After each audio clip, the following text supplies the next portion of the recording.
Now, did you ever actually see furniture move or just hear it? I saw paper move. I never actually saw furniture move. I heard it move. Okay, now let's go back to something that's part of the family lore. Is now furniture did physically actually move in your room. Yes. Can you tell us that story? Joe and myself. Scott Sims. No. It may have just been Joe and myself. Baltimore didn't have an NFL team at the time, so we would always just watch whatever games were on.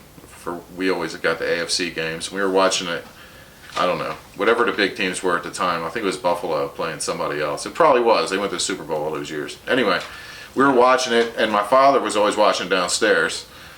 Joe and I both went running downstairs to say something about the game. We knew he was watching it, big play or whatever.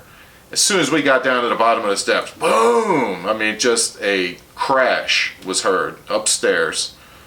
So we all kind of stopped, talking about whatever it was, the football game or whatever. And Joe and I went back upstairs, and we couldn't get my door open.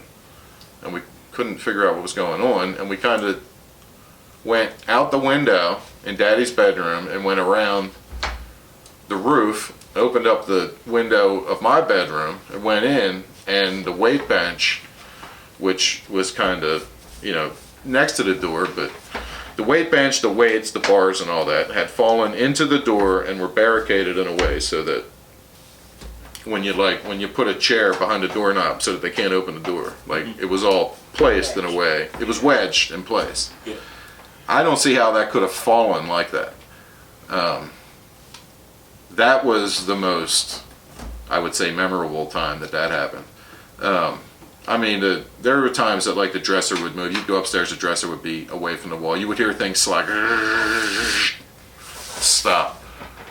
You'd go up there and look, and yeah, sure enough, the dresser had moved away. Or back then you had big giant tube TVs, and I always had a big TV. So that stand with the television on it was probably 200 pounds or something, It had slid away from the wall or so. Okay, it took two of us to move it back, But yeah, no, that one time with the weight bench, I guarantee you that Joe would verify that. Yes, he was talking about that with me on Facebook about that. I remember we looked at Daddy, and Daddy was like, "Did he go up?" No, he didn't go. It was just a big play or whatever in the game, so I'm sure he was much more concerned about that. So.